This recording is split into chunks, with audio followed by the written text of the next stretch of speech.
All right, YouTube, how you doing? Welcome back to the channel. It is May 12th. We got ourselves a Friday. We got a bunch of MLB games to jump into today. We're going to jump into each and every game. We'll talk about each game. I'll give you my lean or leans on the games, but as always, my final plays, what I'm ultimately going to be rolling with myself, those will be in the pinned comments, so make sure to check that out. We're coming off of a winning night. Now, it was only a 1-1 night, but 2+ money line plays there, so if only one of them hit, and that was kind of the strategy going into it, we would have a positive night. And we did hit the Twins money line there at plus 102 over on FanDuel. The Diamondbacks, they get smoked, but the Twins did catch the win, meaning we do have a slight positive night, but profit is profit. Let's go ahead and make a little bit more of that green today as we jump into this slate. Before we do, I'm gonna ask you guys to hit that subscribe button, hit that like button as well. You guys have been supporting like crazy as of late, and I truly am blessed. So go ahead, hit that like button, hit that subscribe button, and drop your hashtag ride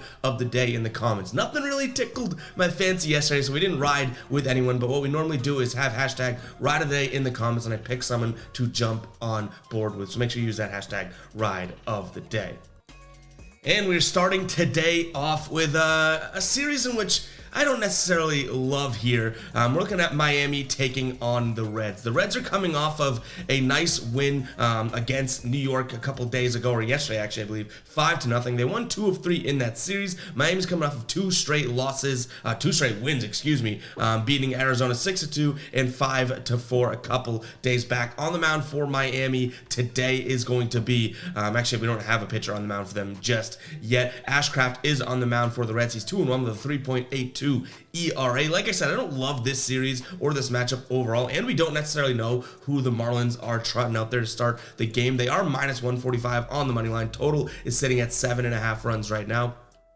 I would say that I like this total almost, I guess, regardless of who's pitching for the Marlins. And in terms of a side of things, I don't really love much here, but I wouldn't, be deterred from taking Cincinnati on the run line here as underdogs plus 1.5. They've covered that in 4 of their last 5 years, actually 5 of their last 6, and we just saw them play decent baseball against the Mets. Now, I don't know how much stock you want to put into the Mets because they've been so up and down, and actually down more than they have been up this season so far. But nonetheless, I do think this is a game that we need a little bit more information before pulling the trigger on, as we are still awaiting some starting pitching news.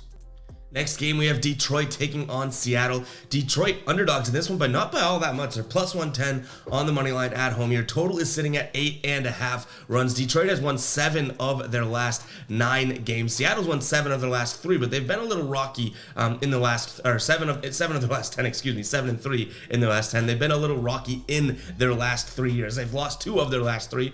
That being said, I do think that they're the better team. Detroit has worked out for us in terms of leans as of late, but this might be a good spot for the Mariners to get back on track here. 2-0 with a 4.70 ERA is Marco Gonzalez on the mound for them today. Boyd on the mound for the Tigers, who isn't terrible, obviously, 2-2 with a 5.28 ERA, but getting Seattle at minus 120 here, I do think is a good spot for them. So I'm going to lean in that direction. Detroit took 2 of 3 against Cleveland. I think they're probably feeling themselves. They've been playing really good baseball. Maybe this is a slight regression spot for them, and where Seattle comes in and, as they were heavy favorites in every game against Texas in that series, and they lost 2 of the 3. So I'm leaning towards Seattle, and then we're looking at a total here. I think this one actually ends up going under, even though we've seen plenty of overs from the Tigers side of things. I think this is a Seattle game, and they haven't covered this line in a game they've been in 4 straight. All right, the Nationals are taking on the Mets here. Mackenzie Gore on the mound for the Nats. He's 3-2 with a 3.65 ERA. McGill's on the mound for the Mets. He is 3-2 with a 4.33 ERA. Nationals are pretty decent underdogs here, plus 116 on the money line at home. Total is sitting at 9 runs as of right now. This Washington team has won 6 of their last 10 games, and the Mets have lost 7 of their last 10. So I think there's a little bit of value in leaning towards the Nationals here. Whether or not that becomes a final play, keep an eye on the pinned comment there. But yeah, they're playing decent baseball, taking 2 of 3 against San Francisco. They're taking their last game against Arizona, so they've won again 3 of their last 4. I do think that they're playing better baseball than the Mets. I do think also at some point, And mark my words, at some point this Mets team has to click a little bit more than they have been. I could be crazy for thinking that, but I do not think that that's going to be, anytime soon in the next, month or so. So for now, I do think the Mets are a very fadeable team because they're going to come into a lot of games as favorites, and that's not going to work out for them. So I'm going to lean towards the Nationals here, money line dogs. And then in terms of the total 9 runs, this Washington team has a very, very inconsistent offense. They'll go from scoring 1 run to scoring 11 runs. We saw that in the last couple games, but I don't think the Mets have an inconsistent offense. In fact, I think they're scoring 1 to 3 runs on average here. So I'm going to lean towards the under. All right, the Yankees taking on the Tampa Bay Rays here, and I can't say I'm surprised by this outcome from yesterday. Tampa Bay winning this one 8-2, and we knew it was going to happen. We leaned toward Tampa Bay. I know they had kind of been on a little bit of a slide. They lost 2 of 3 against Baltimore, but I do still think that they are just one of the best teams in the league, if not the best. You know what I mean? That offense is pretty crazy. The only thing that's going to make us question ourselves today is Garrett Cole's on the mound, and you know that that's sort of the time in which the Yankees can strive no matter who they are playing. So Kelly's on the mound for the Rays. He's 0-1 with a 9.0 ERA. We don't have a money line or a total for this game yet. We do have opening odds of a money line, which came out yesterday at 7 p.m., so a lot is probably going to change. But the Yankees were minus 156 here on the money line at home, and the total, again, we didn't have. So I'm going to kind of, I guess, judge this game without knowing the specific totals. If this is anything around, I would say 8.5, then I'm going to look at the under in terms of a total. If it's anything around 7, I'd probably stick away from it because you don't really know if Cole's going to go out there and let up, 4 runs, still have a good game, or just shut out a good Tampa Bay offense. So if Tampa Bay is not going to get it going, I don't think this one sniffs an over. And then in terms of a side of this game, it is really tough to see Tampa Bay at plus 130 or this big underdog number and say, oh my god, we can't pull the trigger, we can't miss that, can we? So I am going to probably look at the Tampa Bay side of things, but yeah, you heard how I started talking about this game. Completely respect what Cole is and what he does on a night-to-night basis, day-to-day basis. So I'm gonna have to think long and hard about this one when the line does come out to see if we do want to pull the trigger on Tampa Bay. It may just be, okay, I like Tampa Bay in this game, but it is not worth it. I'm gonna fade it, chalk that game away because Cole's on the mound. Simple as that. But hopefully we can get some lines on this soon. Keep an eye on the pinned comment for any updates. All right, we got the O's taking on the Pirates here. Baltimore coming off of taking, we just talked about it, 2 of 3 against Tampa Bay. They won games 2 and 3 in that series, and Pittsburgh losing 2 of 3 against Colorado, in which all 3 of those games they were favorites in. I said this Pittsburgh team, the wheels are going to fall off. That's been kind of some gospel that we've been preaching, and it looks like it's starting to happen. Now, I do think this could be a fairly close game, but nonetheless, I am going to lean towards Baltimore here on the money line. It's their odds started around minus 160, which you can see in the graphic here. Their money line odds are now, you can get it at MGM at minus 145, which I don't think are that bad of odds. On the mound for them today, Bradish, who's 1-1 with a 5.95 ERA, but Avledo on the mound for the Pirates, 2 and 3 with a 5.59 ERA. I like the over 8.5 in this one as well. I probably like the over more than I do anything in this game. This Pittsburgh team has not been scoring many runs. I know that, but this Baltimore team can at any given moment, and I do think that you're going to get some good odds. I don't have the odds for the over as of right now, but I do think a lot of people are going to be on the under today, so I'm going to kind of look to counter that and look at the odds for the over. But nonetheless, guys, I do want to fade Pittsburgh until proven otherwise. They've only won 1 game in their last 10, and they started off really, really red hot, but they were not playing any good teams. We got to consider that, guys, for how good they started the year. They hadn't played like one team that was above 500. So I'm leaning Baltimore in this one, as well as the over. All right, Toronto taking on Atlanta. This is one of the spots that I really do like today. We have Atlanta here, minus 155 on the money line. I think that this could easily be an Atlanta, minus 170 or anything like that. I do think that they come to play today with Strider on the mound. So I'm going to lean towards Atlanta on the money line here. In terms of who's on the mound for the Jays, Bassett's on the mound for them, 4-2 with a 4.27 ERA. And this Jays team, I do think that they're going to heat up. And I guess, that Philly series kind of took some wind out of their sails, that mini series there. But they did take 3 against Pittsburgh in really dominant fashion, 4-0, 8-2, 10-1. I do think that they start to heat up, but not just yet. Like, facing this Atlanta team is very tough. Like I've been saying too, I always will look into the opposing pitchers for the time being against the Braves, their hit allowed numbers as well. So look at Bassett's. I don't know what that line is, but definitely worth considering. But I do think there's some value there at Atlanta on the money line, minus 155. You can get it over on DraftKings as of right now. And I also like the over. I think that both these teams can put up 4 to 5 runs, which gives us really, and that's a floor, gives us a really, really good shot to come in here and hit a total over of 8.5. And guys, before we do jump into the rest of the slate, I want to talk to you guys about what I've been talking to you guys about for the last few days or so. Jock market, the players, the sports, all the professional teams, stock market type app, guys. You can go and buy, like I just talked about Spencer Strider. I think he's having a good game. You can go and buy shares of Spencer Strider, compete with a bunch of other people. If he has a good game, you can sell him at the end of the game and then win some real money against any of your friends or just peers out there. They have a bunch of free contests to enter as well, but really just think of it as like a professional, or I guess a player stock market. Instead of buying stocks, you're buying stock in players. And they also do have the normal Prize Picks player prop projection format as well, where you can put 2 to 5 players together, and based on how many you get right, you're going to get paid out in accordance. We hit on that last night. We went 2 for 2 in our MLB slip. We had Domingo Germán less than 5.5 strikeouts, and I think Esteury Ruiz more than 0.5 hits. Both those cashed, guys. So make sure you're following us on Instagram and TikTok. That username will be in the pinned comment below, because that's where we're posting all of our player prop picks. And we've been doing a hell of a lot of those over on Jock Market as of late. But again, I wanted to lead with the elephant in the room here, that they have a really cool feature, which is that market approach in the market contest. So definitely go check it out, guys. They're going to match your first deposit 100% if you do choose to check it out. So go check out Jock Market, guys. That link's in the description as well as the pinned comment. All right, let's get the train back on the tracks here as we look into Cleveland taking on the Angels here. The Guardians -126 at home, total sitting at 8.5 runs here, which the Cleveland Guardians have not had a game that broaches that mark in 10 straight here. Logan Allen on the mound for the Guardians. He's 1-1 with a 2.7 ERA. Ty Anderson on the mound for the Angels, 1-0 with a 5.40 ERA.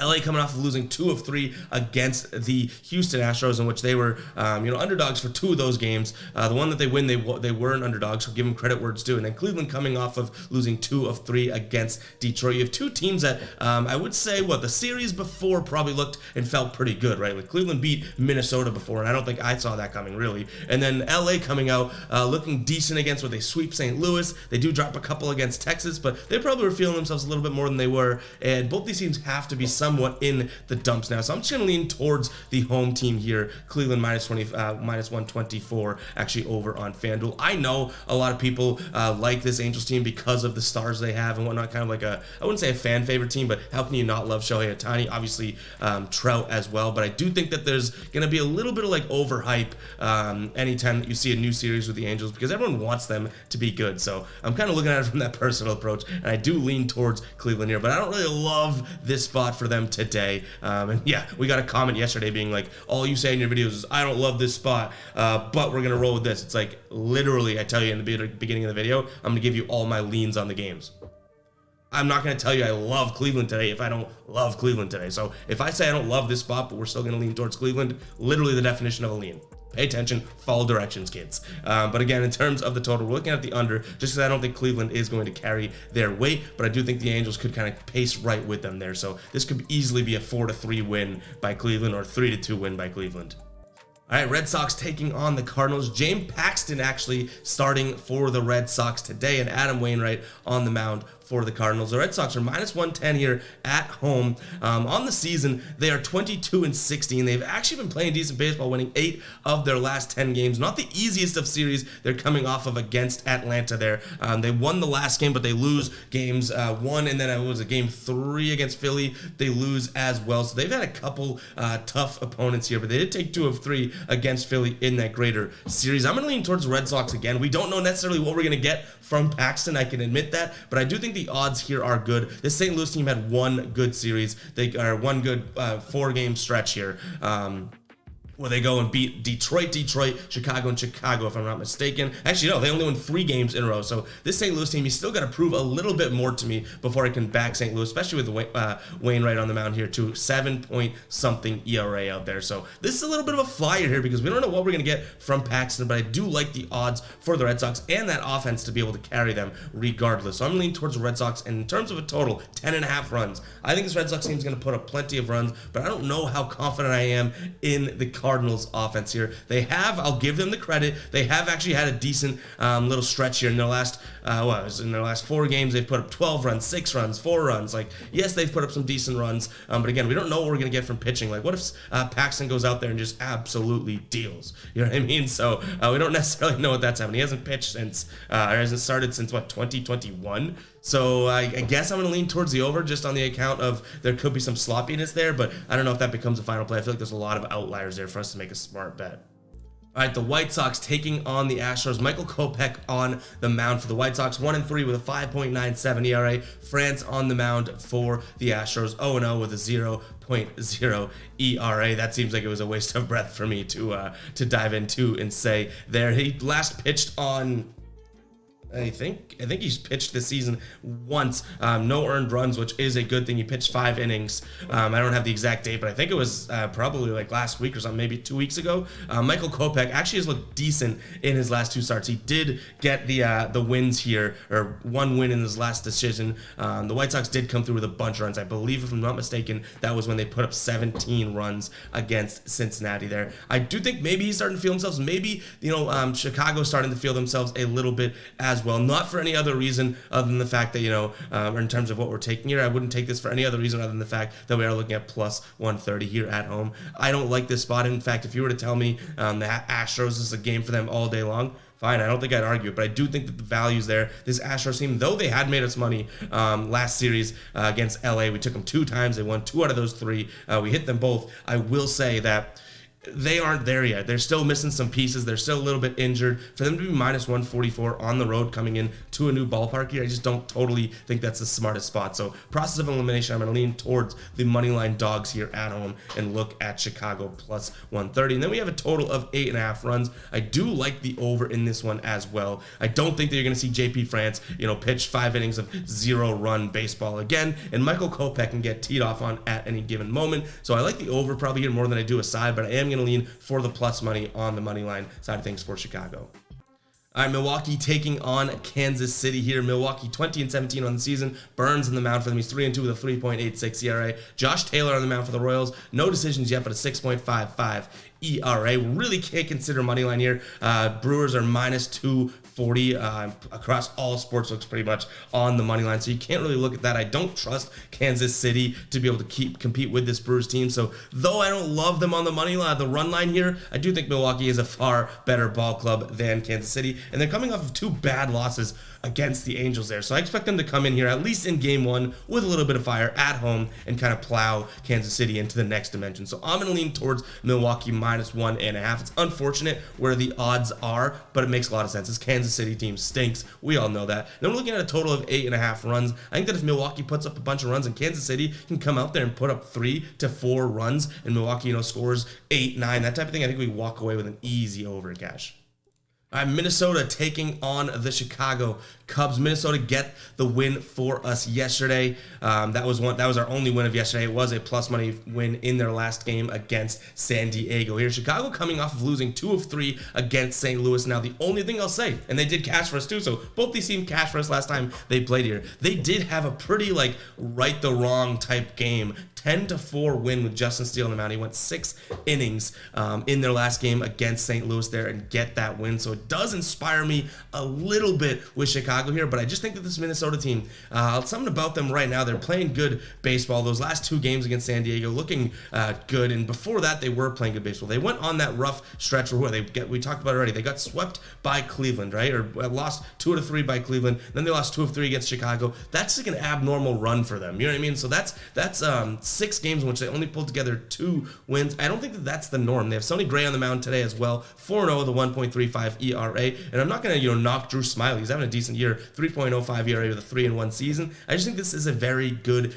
Twins spot, and minus 155, you could probably get minus 150, minus 154 over on FanDuel right now. I don't hate the value there. I think this is a very good Twins spot for them to, 1, continue their momentum and kind of get back into the winning ways, but to 2, you have Chicago, who, yes, I said that they had that good win. They didn't play that great of baseball in 2 of those 3 games. They scored 1 run and then 4 runs against St. Louis there. So I do think that they're playing a better pitcher today, that they're going to make it tough, and the Twins are going to pull this one out. Total is at 8 runs. I think this one actually goes under. All right, Rockies taking on the Phillies. Gomber on the mound for the Rockies, 3-4 with a 6.75 ERA. Phillies have Taijuan Walker on the mound, 3-2 with a 5.97 ERA. This Phillies team, we did just talk about it. They won. They've won a couple straight here. They beat Toronto in 2 games. They beat Boston in that last game of the series. And Colorado has taken 2 of 3 against Pittsburgh, and also 2 and 3 against the Mets. And then Milwaukee, they swept. So their last 3 series is actually looking pretty good. They've won 8 of their last 10 games, and I might be crazy. But we're leaning Colorado again for plus 137 odds on the money line. I know the Phillies team is a better team, and at some point this Phillies team is probably going to show how good they are. And hell, they might be on their precipice of showing us that now. They won 3 straight games after losing 6 straight prior to. So maybe this is the cycle play. That's why we sound the cycle alert alarm, right? But I think this Rockies team actually is playing decent baseball here. They are at home. That total is at 11.5 runs. I still like the under, but I like the Rockies to score a decent amount of runs here, and the Phillies not to really be able to keep up with them. So I think that obviously the Phillies get the pitching nod, but I wouldn't put all that much stock into Walker there. So I do like the Rockies here, and as well the under. All right, the Diamondbacks taking on the Giants. We're still waiting on a couple numbers here. We do have some updates. It's blank on the graphic when we recorded this, when we screenshotted this, because it was very early then. But right now, Diamondbacks plus 105 on the money line here, and total is sitting at 9.5 runs. Immediately, I do look and I say, okay, you know what? I like the under here. Nelson's on the mound for the Diamondbacks, 1-2 with a 6 flat ERA. Brebbia on the mound for the Giants. I really don't know much about him. You guys know I'll always tell you guys when I haven't seen much of a pitcher and don't know much about him. He's 1-0 with a 5.93 ERA. His last start here was on April 25th. He only pitched 1 inning, and he did get no decision there. Decent, I guess, but now he's getting the start. A little bit different there. So I'm going to lean towards Arizona plus money on the money line, but that could be because I'm a dummy and just don't know much about this pitcher on San Francisco side of things, but I'm also not going to BS you guys and act like I do if I don't. So I do like Arizona in this spot just based on what I do know. Then in terms of a total 9.5 runs, I'm looking at the under there. All right, guys, if you're still watching at this point in the video, go ahead and drop 20 in the comments, 20. Let me know if you're still watching at the 20-minute mark. I love doing this to see who is watching, who isn't watching, who are the real ones. Go ahead and drop 20 in the comments. And if you are, we're pumping in some crowd noise, and I do thank you for that. So drop 20 in the comments if you guys are still watching at this point in time. We're moving on to a series in which I don't know how much gusto it's going to have, but we got Texas taking on Oakland here. Oakland, big-time underdogs at home, makes a lot of sense. I like Texas on the run line here, minus 1.5. You're going to get 109 odds, minus 109 odds over on FanDuel here. Texas wins yesterday, or 2 days ago, 4-0. I don't think that you can really back this Oakland team. I know we leaned their way a couple times when they're playing the Royals. They're playing Texas a little bit different on the mound, as if it matters here. Martin Perez for the Rangers, 4-1 with a 3.86 ERA, and then Waldichuk the ball for a home run pitch, 1-2 with a 7.25 ERA on the A's side of things. I like the over as well. Texas actually hasn't had a game in which they broached this number, 8.5, in 4 straight games. I think this is one where they get near that number on their own today. All right, and our last game of the slate, and it should be a good game. We have Dustin May on the mound for the Dodgers, 4-1 with a 2.6 ERA. Padres have Blake Snell out there. He's got a 4.89 ERA. His record does not indicate very, good graces there. 1-5 on the season here.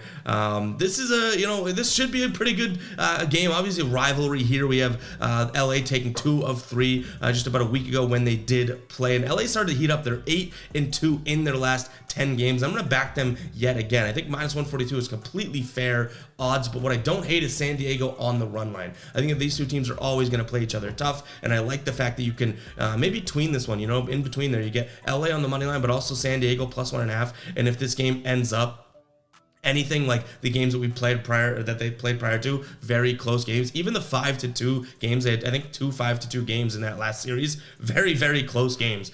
Just a couple innings where they opened it up. So I do like San Diego on the run line, but I would say, in terms of ranking, I like LA money line, San Diego run line, and then in terms of the total, I like the under here as well. Guys, that's gonna wrap it up for today's MLB video. Make sure to keep an eye out for the NBA videos. We swept in the MLB last night, so we had a winning positive night all around. But I'll catch you guys in the next video, all right? Peace out.